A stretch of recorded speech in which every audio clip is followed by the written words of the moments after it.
We're going to be in Matthew 14 this morning as we continue with our series, Kingdom Come. Last week, we looked at the story of the feeding of the 5,000 and what Jesus took his disciples through in order to teach them how to be obedient to the things he's called them to do, even those things that seem impossible, right? If you remember from the sermon last week, my dad talked about how courageous it was for the disciples to go out into the crowd that day with what amounted to literally scraps of food, right? 5 loaves of bread and 2 fish divided up between 12 people. Each individual disciple probably could hold all the food that they had in the palm of one hand. And then Jesus says to them, what? You feed them, right? And I know because I spoke with several of you after church that Sunday, that phrase, you feed them, you do it, was ringing in your ears long after that sermon was over. You do it. What has Jesus called you to do that you couldn't possibly do without him? Go to Naples and lead a women's ministry there? For the disciples, it meant feeding thousands of people with 5 loaves and 2 fish, something they obviously couldn't do without Jesus. But with Jesus, not only could they feed everyone in the crowd until they were completely full and couldn't eat another bite, but they came away from that day with 12 baskets of leftovers. So what seemed like an impossible task at first, the disciples were able to accomplish it in a way that exceeded all of their expectations, simply because they were willing to do exactly what Jesus told them to do. But then in the very next verse, in verse 24, we're told that immediately after this incredible miracle took place, Jesus made the disciples get into the boat and go before him to the other side while he dismissed the crowd. So after miraculously feeding 5,000 men plus women and children, Jesus tells his disciples that it's time to go. But apparently, they didn't want to go, right? And so Jesus literally has to make his disciples get into the boat and go away. Now, why do you think the disciples were hesitant to leave? Well, as my dad mentioned last week, the feeding of the 5,000 is probably Jesus' most famous miracle. It's found in all 4 of the Gospels. And what we learn from the other Gospel accounts is that after this miracle took place, the crowds wanted to march against the Romans with Jesus as their leader. John says it this way in John chapter 6. Perceiving then that they were about to come and take him by force to make him king, Jesus withdrew again to the mountain by himself. And so after the miracle of the loaves and fishes, the crowds are ready to make Jesus king. And the disciples, they don't want to leave. I mean, think about it. If Jesus becomes king, what does that make the disciples? Some kind of royalty is probably what they're thinking, right? I mean, after making your living as a fisherman or a tax collector for so many years, ambassador to the king sounds like a pretty good gig. And so the disciples want to stay. And they want to be able to capitalize on this once-in-a-lifetime opportunity. Jesus is at the height of his popularity and his fame. And the disciples are thinking, let's strike while the iron's hot, man. Let's use this momentum to our advantage. Now, Matthew doesn't tell us exactly what the disciples are saying to Jesus as he's busy muscling them into the boat.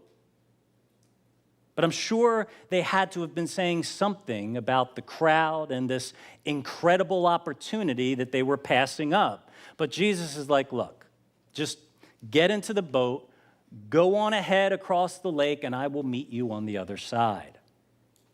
And so the disciples reluctantly leave Jesus, which is an important detail to keep in mind. The only reason the disciples get into the boat and sail across the lake is because Jesus told them to do it. Just like he told them to feed the 5,000 with 5 loaves and 2 fish. Jesus told the disciples to get into the boat and to meet him on the other side. And that's a key point to remember in order for us to be able to make sense of this story this morning. The disciples only set sail that night out of obedience to Jesus. And then after he dismissed the crowds, it says here in verse 23, that Jesus then went up on the mountain by himself to pray. Now, this is one of several times in the gospel where we see Jesus purposely going off by himself to pray. We saw it at the beginning of his ministry when he went off into the wilderness to pray and to fast for 40 days. In Luke's gospel, we're told that Jesus went off by himself to spend an entire night in prayer before choosing the 12 disciples. And then in Matthew 26, we'll see it again, when in the Garden of Gethsemane, Jesus will get alone by himself to pray, right before he surrenders himself to the chief priests and an angry mob who, of course, arrest Jesus and eventually lead him off to be crucified. So it's always in these pivotal moments where Jesus' mission is put to the test and the disciples are put to the test, that he makes it a point to get alone by himself and pray, which I mean, that alone is something we can learn from this story, right? If Jesus found it necessary to take time to pray in the midst of the most busy and challenging times of his life, how much more should we make time to pray? How much more necessary is it for us to seek God in prayer, to gather our strength, and to get clarity on what he wants us to do next? That's something that the disciples didn't learn yet. When they saw 5,000 men plus women and children who needed to eat, and Jesus said, "You give them something to eat," their initial response wasn't to pray, was it? No, it was to complain.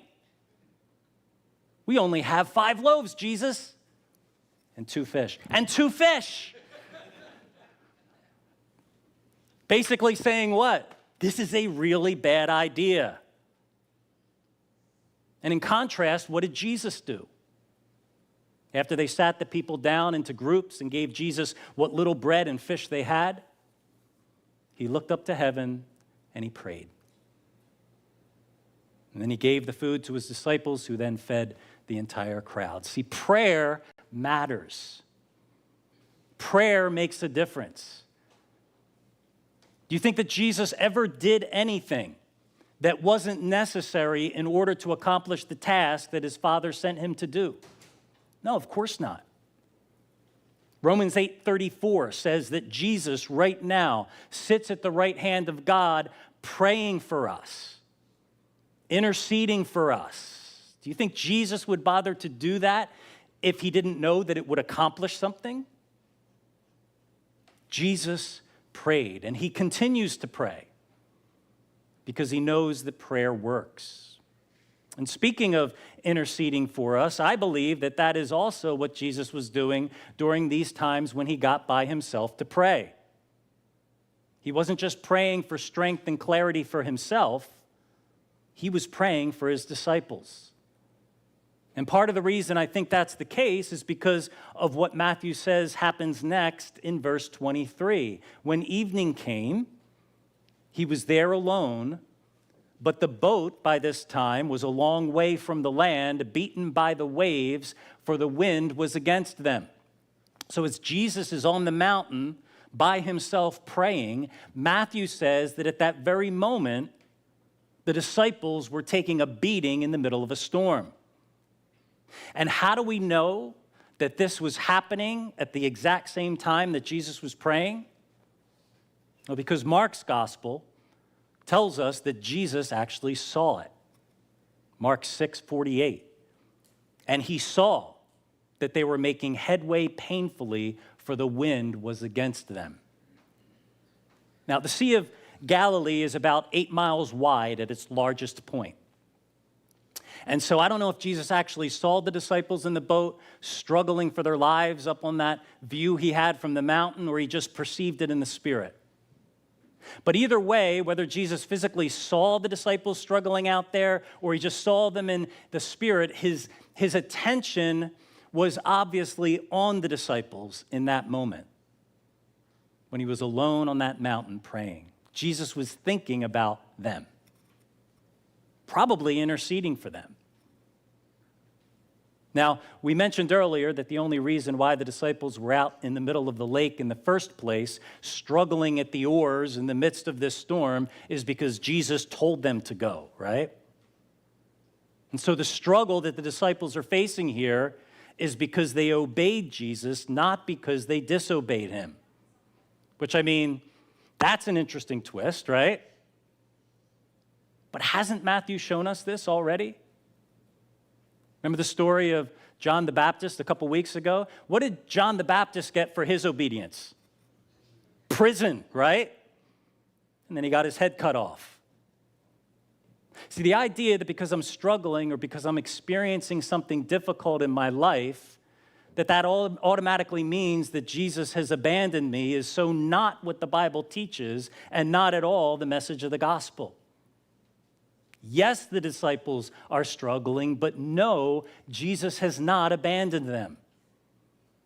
Now, they might feel like he has, and that's probably the purpose of this trip. Remember the last time the disciples were caught in the sea in the midst of a storm and Jesus was sleeping in the back of the boat? This isn't the first time they've been in this situation. At that time, the disciples all felt like Jesus didn't care about them. But just because Jesus was asleep in the boat, that doesn't mean that he didn't care. In the same way, just because Jesus isn't physically with the disciples in the boat in this moment, that doesn't mean that he doesn't see them or that he doesn't care about them. And that's something the disciples are going to need to learn when later on Jesus is no longer physically with them at all. And they're faced with challenges much larger than getting their boat across the lake. And it's a lesson that we need to learn as well. Just because there's times when we don't see Jesus in our struggles, that doesn't mean that he doesn't see us or that he's not interceding for us. So not being able to see Jesus in our struggles will sometimes cause us to doubt and to fear. But the other thing that sometimes causes us to doubt and fear is timing. Okay? I mean, it's one thing to go through a brief struggle, right? And then collect our thoughts and remind ourselves that Jesus is always with us. But what happens when that struggle drags on? What happens when that physical struggle or that financial struggle or that crisis in a relationship just seems to drag on and on with no end in sight? What happens then? When it comes to this struggle that the disciples are going through right now, verse 25 tells us that it was the fourth watch of the night. That means the disciples have been out there in the middle of the lake trying to get their bearings and row to dry ground for 8 hours. A trip that was supposed to take at the most 2 hours. And it's the fourth watch of the night, meaning it's somewhere between 3 a.m. and 6 a.m. So sometime before dawn. That's as late as you can get without the sun coming up. And the disciples are still struggling. Have you ever gone through something and you feel like you're at the end of your rope? You just feel hopeless and that it's as dark as it can possibly get, only to find out that as dark as midnight is, 3 a.m. is a whole lot darker?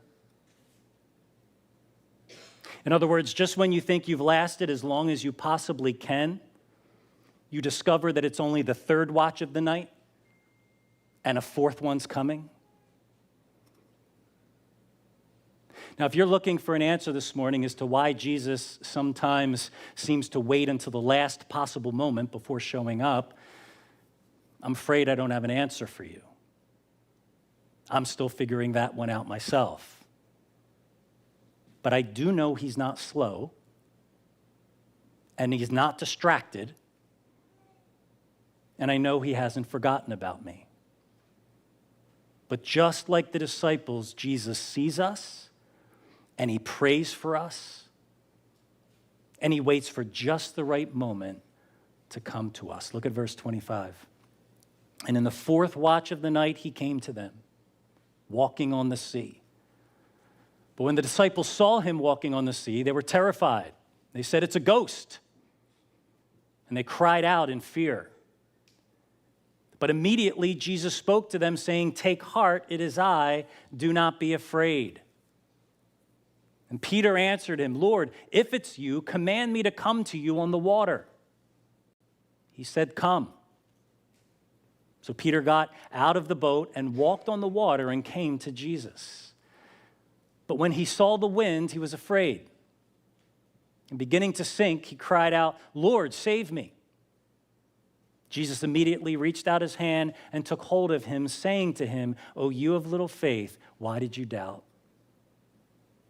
And when they got into the boat and the wind ceased, those in the boat worshiped him, saying, "Truly you are the Son of God." Now, if you want to hear more about the story of Peter walking on water, we actually went through that passage about 9 months ago in a message that I did called Risk.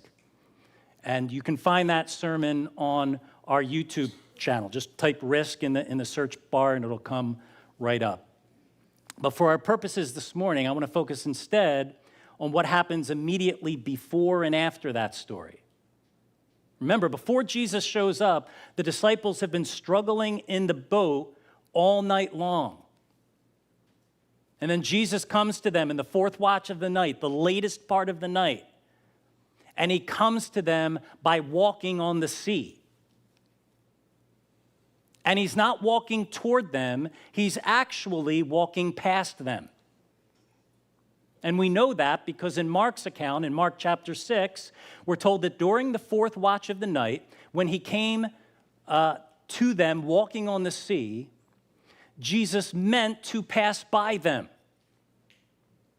Now, at first glance, that seems kind of rude, doesn't it? The disciples are out in the middle of this storm. Their muscles are burning from straining at the oars for the past 8 hours. And then here comes Jesus, strolling on the water, intending to pass right by them. What in the world is going on here? Well, what's not going on is a parlor trick, okay? Jesus isn't just showing off in front of the disciples, having a little fun with them. No, he's trying to teach them something. Just like with the feeding of the 5,000. If you remember from that story, Jesus didn't accidentally show up to a desolate place without any food around. He went there intentionally. All right? And do you seriously think that he lost track of time? When the disciples said, "Lord, this is a desolate place." Yeah. And the day is now over. Like, do you really think that Jesus was unaware of the situation that they were in? That he needed them to fill him in? No. This was a setup. And when the disciples finally asked Jesus to send the crowds away so that they can get something to eat, Jesus said to them what he was waiting to say all day long. They don't need to go away. You give them something to eat. It was purposeful. There was a reason behind what Jesus was doing. And in the same way, Jesus made his disciples get into that boat and sail away without him for a reason. So that when they were faced with another impossible task, like trying to sail a small boat in the middle of a huge storm, they would hopefully look to him for help this time, instead of trying to do it on their own. But rather than praying, the disciples tried rowing for 8 hours instead, which of course got them nowhere. And so Jesus decides to come to them, but to come to them in such a way as to reveal something about his nature and his glory by passing by them on the water. Similar to how the Lord passed by Moses at Mount Sinai to show him his glory. Are you familiar with that story? How God hid Moses in the cleft of a rock and then passed by him to reveal something of his glory to him. He also revealed himself to the prophet Elijah in a similar way by, quote, passing by him at Mount Horeb. But this time, the Lord comes down from the mountain and passes by his disciples by walking on the sea. The disciples' reaction, however, clues us into the fact that they were anything but comforted by this encounter. They were terrified at the sight of Jesus, who they thought was a ghost, until Jesus assured them that everything was okay. "It is I," Jesus said. So Jesus is very purposeful here as he tries to teach his disciples something about who he is and what it means to truly believe in him and have faith in him, even in the most desperate of situations when things seem the darkness, especially during those times. You know, I said earlier that I don't know why Jesus seems to always wait until the last possible moment before showing up. To be honest, I think most of the time he is actually present. We're just not paying attention. But either way, I do think that it's oftentimes in those darkest moments that Jesus shines the brightest. And it's in those moments, it's in the fourth watch of the night, that we're able to see just a little more clearly who Jesus really is. That's what happened with the disciples. The last time they were in a situation like this, back in Matthew chapter 8, and they were in a boat in the middle of the storm, and Jesus calmed the storm, we're told that they marveled and said, "What sort of man is this?" But now the reaction's a whole lot different, isn't it? This time when Jesus calms the storm, the disciples don't just marvel at him, they worship him.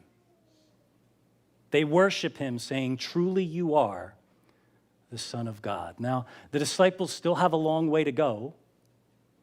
Okay, they don't understand fully yet who Jesus is and what he's come to do.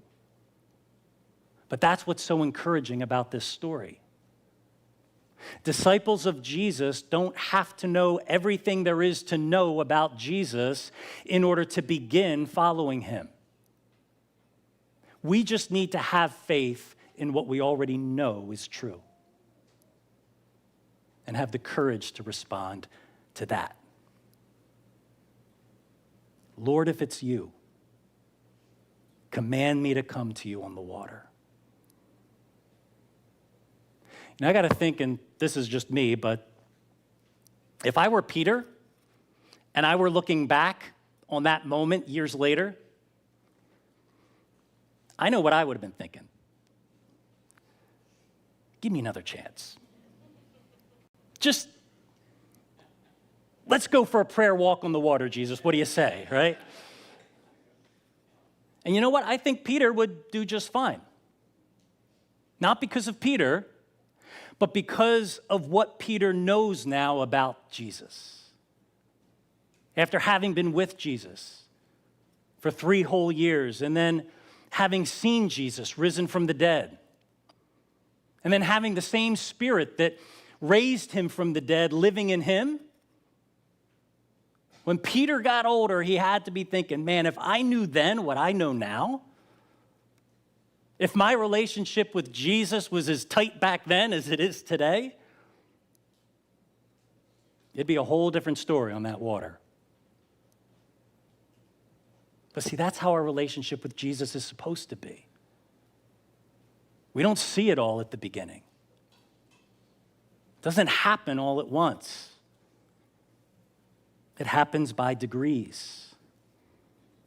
As Paul says in Romans 3, we're being transformed from one degree of glory to another. In other words, the more we see Jesus, the more we're changed by Jesus, to the point that eventually he's all that we see. How does that hymn go? And the things of earth will grow strangely dim in the light of his glory and grace. I think that's what Matthew is trying to show us at the end of this story. That change of perspective.